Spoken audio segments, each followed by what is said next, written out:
Hola, mi nombre es Brandon Alejandro Ramírez Huerta y junto a mi equipo, Arturo Romo Cantera, Carlos Domínguez Abastos, Eduardo Alejandro Rodríguez Menéndez, formamos el equipo 3.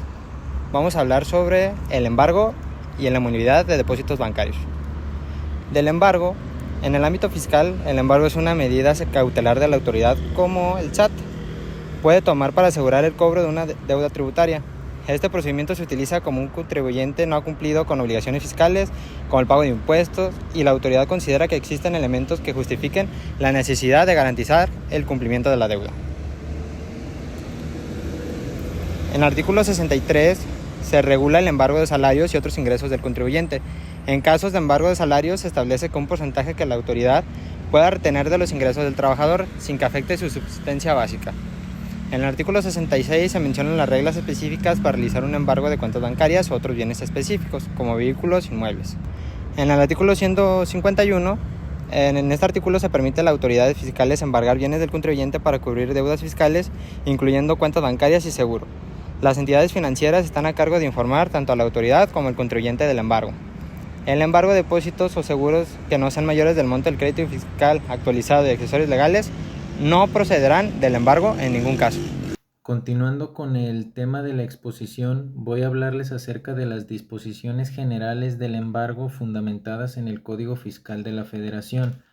Comenzamos con el artículo 152, que es el que señala que el ejecutor del embargo debe presentarse y tener todas las formalidades de notificación necesarias al momento de presentarse ante el deudor.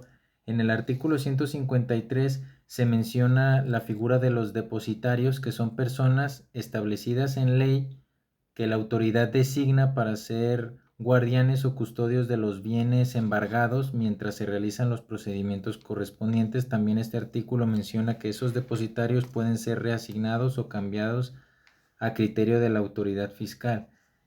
El artículo 154 menciona acerca del procedimiento de ampliación del embargo en dado caso de que los bienes o el valor acumulado de estos sean insuficientes para cubrir el adeudo. Quiere decir que la autoridad tiene opción de ampliar este procedimiento de embargo hasta que los bienes sean suficientes o se realicen todas las evaluaciones correspondientes en cuestión monetaria. El artículo 155 es el que fundamenta el derecho del deudor de señalar los bienes que él desea que sean susceptibles del embargo en una primera instancia. Se le da esta facilidad y este derecho de que sea él quien señale qué bienes son sujetos o pueden ser sujetos del embargo.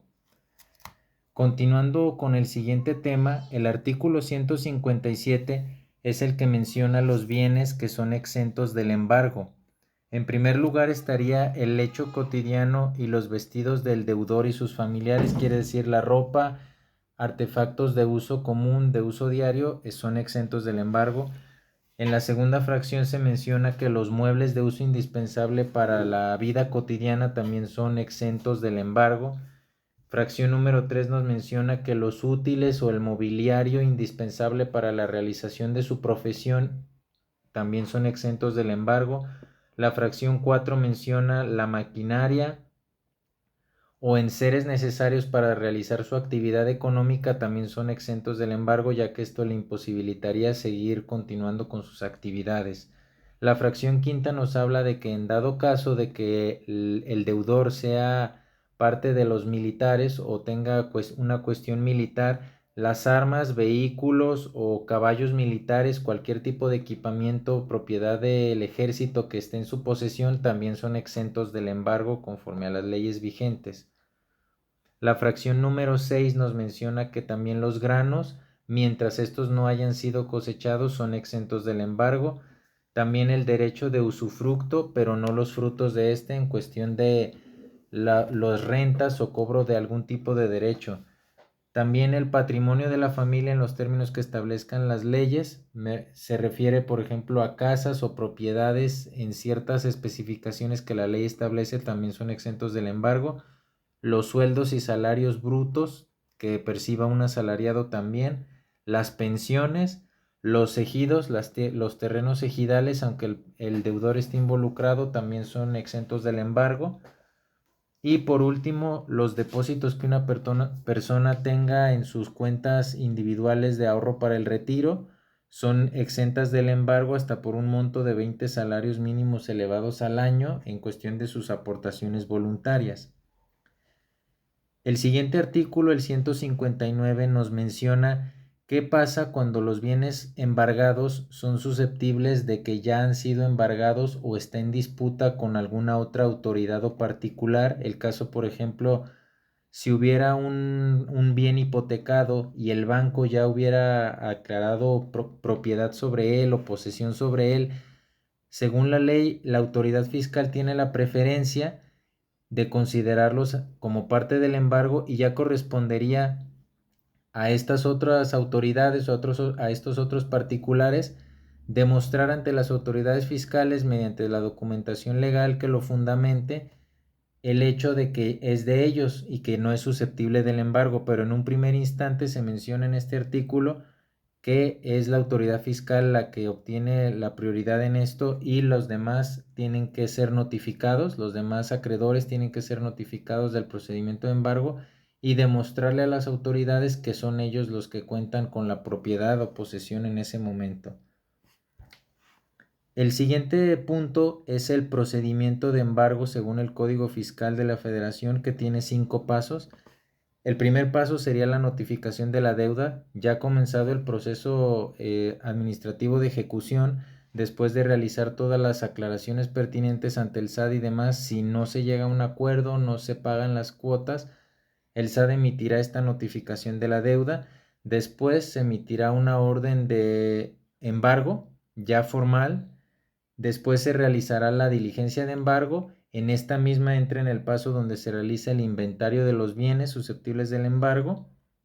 Después una notificación del día en el que se va a realizar el embargo físico, o sea, se va a tomar propiedad y posesión de los bienes. Y por último, las autoridades realizarán una venta o un remate de bienes según sea el caso para recuperar los créditos fiscales o los montos que se adeuden. Es importante señalar que el embargo es una de las medidas más extremas que puede tomar una autoridad fiscal y debe ser proporcional y justificada según la situación del contribuyente, a la vez de que es la última medida por la que una autoridad fiscal puede conseguir recuperar los créditos o deudas que tenga con algún deudor. La inmovilización de cuentas bancarias se realiza cuando tienes adeudos fiscales notificados que no has pagado. Lo más común es que los otorguen las instituciones bancarias, ya sea por créditos fiscales, que las instituciones bancarias no reconozcan de dónde salieron los ingresos, y esas son las razones por las cuales se realizan las inmovilizaciones bancarias. Las autoridades fiscales pueden solicitar a los bancos que congelen y transfieran fondos de las cuentas de contribuyentes con deudas fiscales no disputadas. Esto incluye el monto total de la deuda, recargos, multas y gastos de ejecución. Si hay disputas, se pueden congelar depósitos suficientes hasta resolver la situación. Posibles opciones de garantía: embargos en vía administrativa, prenda o hipoteca, títulos de valor o cartas de crédito de propios contribuyentes, depósitos en dinero o cartas de crédito emitidas por instituciones bancarias autorizadas, fianzas otorgadas por instituciones autorizadas, obligaciones solicitadas asumidas por terceros que contribuyen al índole o solvencia. Medio de notificación a las autoridades fiscales. Las autoridades fiscales emitirán un oficio en la unidad administrativa correspondiente de diversas comisiones o entidades financieras, ordenando la inmovilización y conservación de fondos depositados. Estas acciones deberán llevarse a cabo a más tardar el tercer día posterior a la notificación del oficio por parte de las autoridades fiscales. En caso de que la cuenta no tenga fondos, en caso de que las cuentas a que se refiere el primer párrafo del presente artículo no existan recursos suficientes para garantizar el crédito fiscal y sus accesorios, la entidad financiera o la sociedad cooperativa de ahorro o préstamos de que se trate deberán efectuar una búsqueda en la base de datos efectuada de determinar si el contribuyente tiene otra cuenta con recursos suficientes para tal efecto.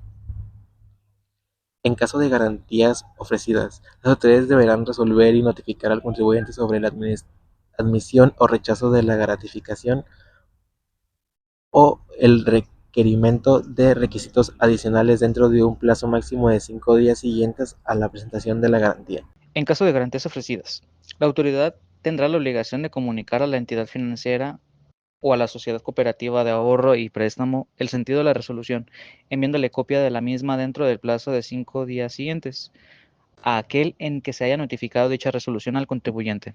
Si no lo hace durante el plazo señalado, la entidad o sociedad de que se trate levantará la inmovilización de la cuenta. En ningún caso, la inmovilización de depósitos o seguros no excederá el crédito fiscal actualizado y sus accesorios legales. Esto aplica independientemente de si el embargo afecta una o varias cuentas con información previa de la autoridad fiscal. Fundamento legal de inmovilidad de depósitos bancarios en el Código Fiscal de la Federación. Artículo 156 bis. La autoridad fiscal puede inmovilizar cuentas bancarias, seguros u otros depósitos en moneda nacional o extranjera a nombre del contribuyente, excepto cuentas individuales de ahorro para el retiro y sus aportaciones voluntarias, según la ley aplicable. De acuerdo a lo siguiente, fracción 1, cuando los créditos fiscales se encuentren firmes, fracción 2, tratándose de créditos fiscales que se encuentren impugnados y no estén debidamente garantizados, procederá a la inmovilización de los siguientes supuestos. Supuesto A. Cuando el contribuyente no se encuentra localizado en su domicilio o desocupe el local donde tenga su domicilio fiscal sin presentar el aviso de cambio de domicilio al Registro Federal de Contribuyentes. Supuesto B. Cuando no esté debidamente asegurado el interés fiscal por resultar insuficiente la garantía ofrecida. Supuesto C. Cuando la garantía ofrecida sea insuficiente y el contribuyente no haya efectuado la aplicación requerida por la autoridad. Supuesto D. Cuando se hubiera realizado el embargo de bienes cuyo valor sea suficiente para satisfacer el interés fiscal o se desconozca el valor de estos. Fundamento legal de inmovilidad de depósitos bancarios en el Código Fiscal de la Federación. Artículo 156 ter. En los casos en que el crédito fiscal se encuentre firme, la autoridad fiscal procederá como sigue. Fracción 1. Si la autoridad fiscal tiene inmovilizadas cuentas de contribuyentes y no se presenta una garantía adecuada, ordenará la transferencia de recursos desde la entidad financiera hasta cubrir el monto de crédito fiscal. Las entidades deben informar a la autoridad fiscal en un plazo de 3 días sobre el monto transferido y proporcionar el comprobante de traspaso a la Tesorería de la Federación o a la autoridad fiscal correspondiente.